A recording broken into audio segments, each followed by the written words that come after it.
जय हिंद प्यारे बच्चों, फिर से एक नए वीडियो में आपका स्वागत है। देखिए प्यारे बच्चों, आज की इस वीडियो में हम लोग क्लास 10th के पॉलिटिकल साइंस के 50 मोस्ट भिभिया ऑब्जेक्टिव प्रश्न को इस वीडियो में करने वाले हैं।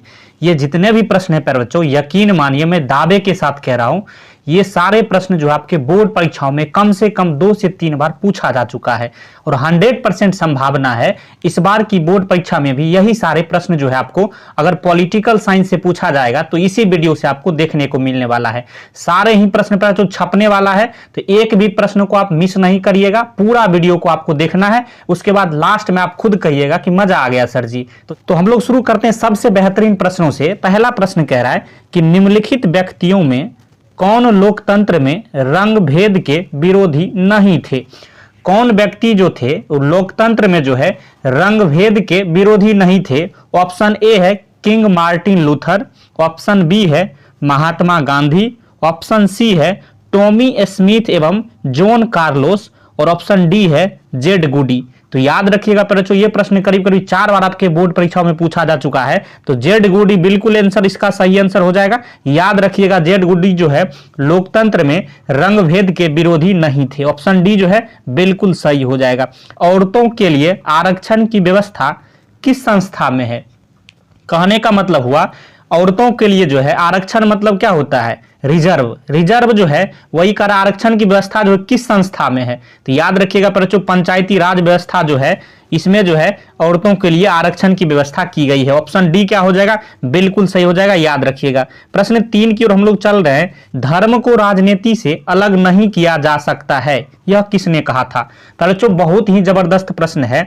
कह रहा है कि धर्म को जो है ना राजनीति से अलग नहीं किया जा सकता है, यह कथन किसका था, ऐसा किसने कहा था बच्चों। तो याद रखिएगा इसका सही आंसर क्या हो जाएगा, तो महात्मा गांधी जी ने ऐसा बोला था।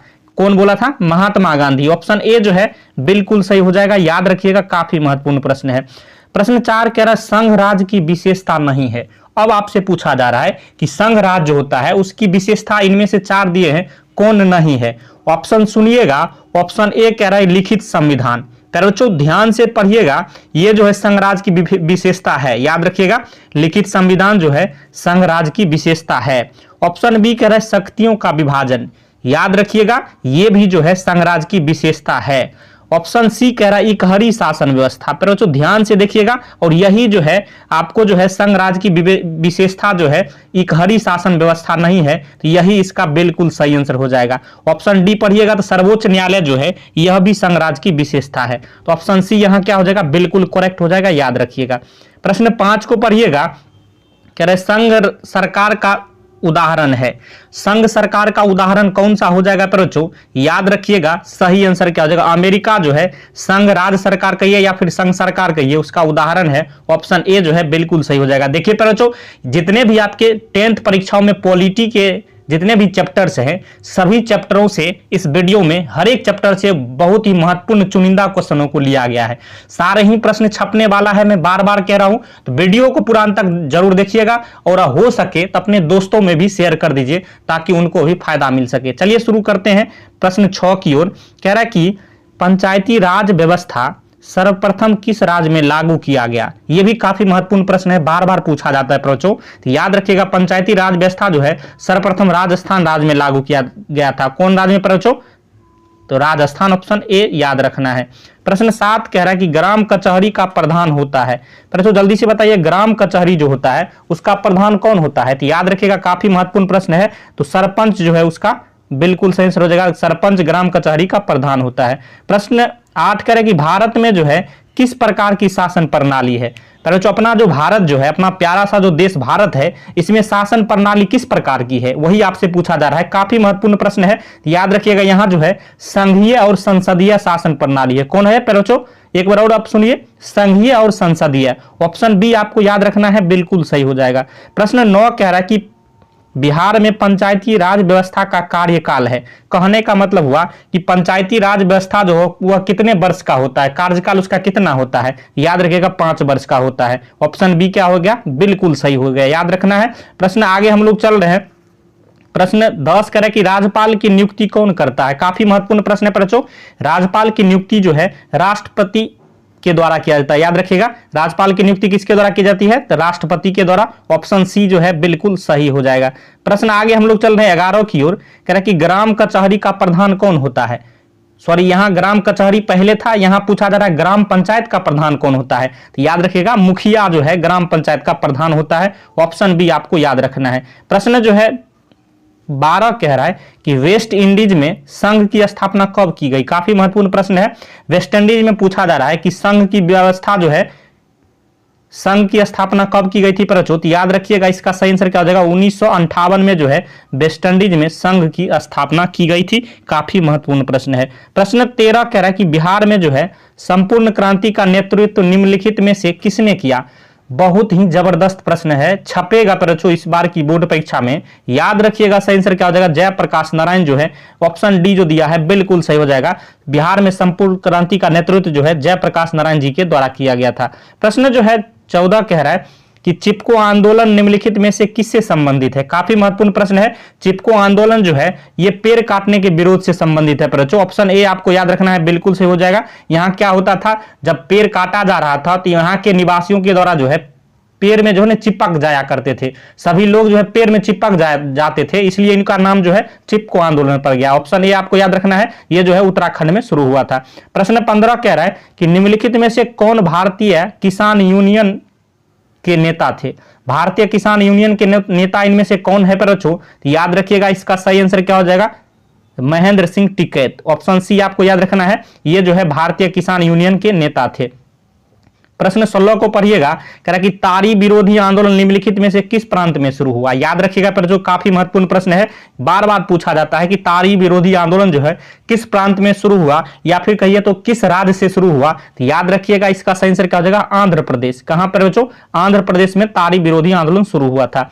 प्रश्न 17 कह रहा है सूचना के अधिकार आंदोलन की शुरुआत कहां हुई? याद रखिएगा बच्चों, सूचना के अधिकार आंदोलन की शुरुआत जो है राजस्थान से हुई थी। ऑप्शन ए जो है बिल्कुल सही हो जाएगा। चलिए चलते अगले प्रश्न की ओर। प्रश्न 18 कह रहे सूचना के अधिकार संबंधी कानून कब बना था? यह भी काफी महत्वपूर्ण प्रश्न है। किस राज्य से हुआ था? तो राजस्थान से हुआ था। और कब हुआ था? इसका कानून कब बना था? तो याद रखना है, इसका सही आंसर क्या हो जाएगा? 2005 में जो है इसका कानून बना था। ऑप्शन बी जो है बिल्कुल सही हो जाएगा, याद रखिएगा। प्रश्न 19 कह रहा है कि बोलीविया में जो है जनसंघर्ष के मुख्य कारण थे। बोलीविया में जनसंघर्ष के मुख्य कारण क्या थे बच्चों? याद रखिएगा, सही आंसर क्या आ जाएगा? पानी की कीमत में वृद्धि के कारण जो है बोलीविया में जनसंघर्ष हुआ था, उसका मुख्य कारण था। ऑप्शन ए जो है बिल्कुल करेक्ट हो जाएगा। प्रश्न 20 कह रहा है कि राजनीतिक दलों की नींव सर्वप्रथम किस देश में पड़ी? याद रखिएगा बच्चों, राजनीतिक दलों की नींव जो है सर्वप्रथम ब्रिटेन में पड़ी थी। कहां पर बच्चों? ब्रिटेन या फिर कहिए इंग्लैंड। याद रखिएगा, ऑप्शन ए जो है बिल्कुल सही हो जाएगा। प्रश्न जो है 21 कह रहा है निम्नलिखित में से किसे लोकतंत्र का प्राण माना जाता है? किसे लोकतंत्र का प्राण माना जाता है बच्चों? काफी महत्वपूर्ण प्रश्न है, बार बार ये पूछा जा चुका है। तो याद रखिएगा, राजनीतिक दल को जो है लोकतंत्र का प्राण माना जाता है। ऑप्शन डी जो है बिल्कुल सही हो जाएगा। प्रश्न 22 कह रहा है कि किस देश में बहुदलीय व्यवस्था नहीं है बच्चों? किस देश में बहुदलीय व्यवस्था नहीं है? याद रखिएगा, इसका सही आंसर हो जाएगा ब्रिटेन। ब्रिटेन में जो है बहुदलीय व्यवस्था नहीं है। बाकी भारत में भी बहुदलीय व्यवस्था है, पाकिस्तान में भी बहुदलीय व्यवस्था है, और बांग्लादेश में भी। बहुदलीय व्यवस्था कहने का मतलब हुआ एक से अधिक उस देश में पार्टी हो। जैसे अपना देश में देखिए कितना पार्टी है, बीजेपी है, कांग्रेस है, समाजवादी पार्टी है, कितना धनेरों पार्टी है। तो यही जो है बहुदलीय व्यवस्था हो गया। प्रश्न कह रहा है कि 23 पढ़िएगा गौर से कि गठबंधन की सरकार बनाने की संभावना किस प्रकार की दलीय व्यवस्था में होती है? याद रखिएगा बच्चों, गठबंधन कहां बनता है? जहां एक से अधिक पार्टी मिलकर सरकार बनाता है, तो वही तो गठबंधन का सरकार हुआ। जैसे कि अपना बिहार में देखिएगा तो अभी किनका सरकार है? तो यहाँ तो अभी जो है मर्ज सरकार है, एक है नीतीश कुमार जी और उधर से है बीजेपी के, ये दोनों मिलके गठबंधन करके अभी सरकार में है। तो यही गठबंधन बनाने का सरकार कहां हो सकता है? जहां बहुदलीय व्यवस्था होगा। तो याद रखिएगा, यहां सही आंसर क्या हो जाएगा? ऑप्शन सी याद रखिएगा, बहुदलीय व्यवस्था। ऑप्शन सी सही है। प्रश्न 24 कह रहा है कि दल बदल कानून निम्नलिखित में से किस पर लागू होता है? याद रखिएगा बच्चों, दल बदल कानून जो है ये सांसदों और विधायकों पर लागू होता है। ऑप्शन ए जो है बिल्कुल सही हो जाएगा। प्रश्न 25 कह रहा है कि राजनीतिक दलों को मान्यता और उसका चिन्ह जो है किसके द्वारा प्रदान किया जाता है? मतलब किसके द्वारा दिया जाता है? याद रखिएगा, सही आंसर क्या हो जाएगा? निर्वाचन आयोग के द्वारा जो है भारत में जो है राजनीतिक दलों की मान्यता और उसका चिन्ह दिया जाता है। ऑप्शन सी यहां बिल्कुल करेक्ट हो जाएगा। प्रश्न 26 कह रहा है निम्नलिखित में से कौन राष्ट्रीय दल नहीं है?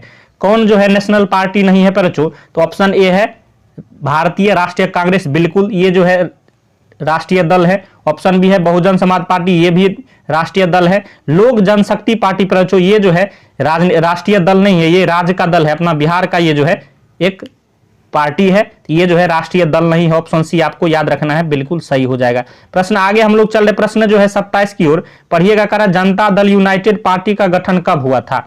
जेडीयू, इसको शॉर्ट फॉर्म में क्या हम लोग बोलते हैं? जेडीयू। क्या बोलते हैं? जेडीयू। इसी को जो है पूरा नाम क्या है? जनता दल यूनाइटेड, याद रखिएगा। तो इसका गठन पूछा जा रहा है तो याद रखिएगा कब हुआ था बच्चों? सही आंसर क्या जाएगा? 1999 में। 1999, ऑप्शन बी बिल्कुल सही है। प्रश्न 28 कह रहा है कि बांग्लादेश कब स्वतंत्र हुआ? याद रखिएगा बच्चों, स्वतंत्र होने का मतलब हुआ कब, मतलब आजादी। तो बांग्लादेश कब आजाद हुआ था? तो याद रखिएगा 1971 ईस्वी में जो है बांग्लादेश आजाद हुआ था। अपन भारत कब आजाद हुआ था बच्चों? तो याद रखिएगा 15 अगस्त 1947 को। आपको याद होगा 15 अगस्त 1947 को जो है अपना भारत जो है आजाद हुआ था। सही आंसर समझ में आ गया, ऑप्शन सी हो जाएगा। प्रश्न 29 कह रहा है कि भारतीय जनता पार्टी के प्रथम अध्यक्ष कौन थे? काफी महत्वपूर्ण प्रश्न है।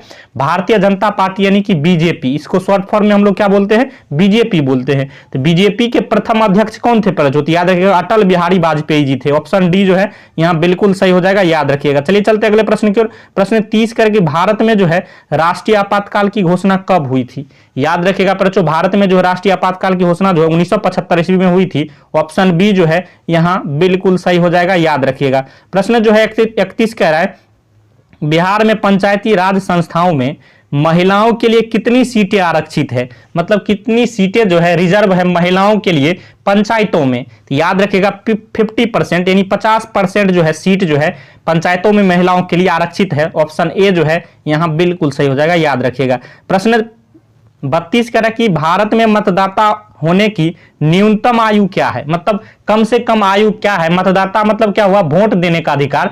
तो ये जो है 18 वर्ष जो है इसका न्यूनतम आयु है। ऑप्शन सी आपको याद रखना है, बिल्कुल सही हो जाएगा। प्रश्न 33 कह रहा है लोकतंत्र की सफलता निर्भर करती है। लोकतंत्र की सफलता जो है किस पर निर्भर करती है? ऑप्शन ए है नागरिकों की उदासीनता पर, बिल्कुल गलत बोल रहा है, ये इस पर निर्भर नहीं करता है। ऑप्शन बी कह रहा है नागरिकों की गैर कानूनी कार्रवाई पर, यह भी गलत है। ऑप्शन सी कह रहा है कि नागरिकों की विवेकपूर्ण सहभागिता पर। ऑप्शन सी जो है बिल्कुल सही बोल रहा है, नागरिकों की विवेकपूर्ण सहभागिता पर ही लोकतंत्र जो है लोकतंत्र की सफलता निर्भर करती है। ऑप्शन डी पढ़िएगा, कह रहा है कि नागरिकों द्वारा जो है अपनी जाति के हितों के लिए नागरिकों की विवेकपूर्ण सहभागिता बोल रहा है, तो ये भी गलत होगा। ऑप्शन सी ही यहाँ बिल्कुल सही हो जाएगा, याद रखिएगा। प्रश्न जो है 34 कह रहा है कि लोकतंत्र जनता का, जनता द्वारा तथा जनता के लिए शासन है, यह कथन है। यह कथन किसका है बच्चों? काफी महत्वपूर्ण है। यह प्रश्न तो 10 बार से ज्यादा पूछा जा चुका है, तो इसको तो आप यादें रख लीजिए क्योंकि यह प्रश्न तो आएगा ही। तो याद रखिएगा ये जो है किसका कथन है बच्चों? अब्राहम लिंकन जी का। ऑप्शन बी जो है यहाँ बिल्कुल सही हो जाएगा, याद रखिएगा। प्रश्न जो है 35 कह रहा है कि भारत में किस तरह के लोकतंत्र की व्यवस्था की गई है? अपना भारत में किस तरह की लोकतंत्र की व्यवस्था है बच्चों? तो याद रखिएगा अप्रत्यक्ष बिल्कुल सही आंसर हो जाएगा। ऑप्शन बी आपको याद रखना है। प्रश्न जो है 36 कह रहा है भारत का 22वां राज्य कौन है? भारत का 22वां राज्य कौन है बच्चों? सही आंसर याद रखिएगा सिक्किम है। ऑप्शन सी याद रखिएगा, ये जो है सिक्किम जो है भारत का 22वां राज्य है। प्रश्न 37 कह रहा है मेघालय किस राज्य को काट कर बनाया गया है? याद रखिएगा बच्चों मेघालय जो है आपको असम को काट के बनाया गया है। ऑप्शन डी आपको याद रखना है, बिल्कुल सही हो जाएगा। प्रश्न 38 कह रहा है भारत का सबसे पुराना राजनीतिक दल कौन सा है? सबसे पुराना पूछा जा रहा है बच्चों, तो भारतीय राष्ट्रीय कांग्रेस हो जाएगा क्योंकि इसकी स्थापना जो 1885 ईस्वी में हुई थी, तो सबसे पुराना जो है भारतीय राष्ट्रीय कांग्रेस ही है। प्रश्न 39 कह रहा है चिपको आंदोलन का प्रारंभ किस राज्य से हुआ था? पहले ही हमने बता दिया है बच्चों, उत्तराखंड से हुआ था। ऑप्शन ए आपको याद रखना है, चिपको आंदोलन की प्रारंभ या शुरुआत उत्तराखंड से हुआ है। प्रश्न 40 कह रहा है बच्चों कि 1974 के जनसंघर्ष को किस नाम से जाना जाता है? काफी महत्वपूर्ण प्रश्न है, तो याद रखिएगा संपूर्ण क्रांति के नाम से जाना जाता है। ऑप्शन बी बिल्कुल सही हो जाएगा, याद रखिएगा। तो इस वीडियो में हमने टोटल आपको 40 प्रश्न करवाए हैं। ये ऐसे प्रश्न है बच्चों जो कि आपके परीक्षाओं में बार बार पूछे जाते हैं। अगर इस वीडियो को पूरा देख लीजिएगा तो मैं दावे के साथ कहता हूं, अगर आप बोर्ड परीक्षा देने जाइएगा, अगर पॉलिटिकल साइंस से क्वेश्चन आएगा तो ज्यादातर आप देखिएगा 60 से 70% इसी एक ही वीडियो से आपको देखने को मिलने वाला है, सारे ही प्रश्न छपने वाला है। अगर वीडियो पसंद आया हो तो लाइक करिएगा, चैनल पर नए हैं सब्सक्राइब कर लीजिए क्योंकि इस तरह का बेहतरीन वीडियो आपको मिलता रहेगा। और हाँ, एक चीज और जो है, आप अपने दोस्तों में इस वीडियो को जरूर शेयर करिएगा, लाइक करना नहीं भूलिएगा। और 4 इस तरह का वीडियो आपके पास आता रहे तो इस चैनल को जरूर सब्सक्राइब करिए। वीडियो देखने के लिए धन्यवाद। मिलते हैं नेक्स्ट वीडियो में, तब तक के लिए जय हिंद जय भारत।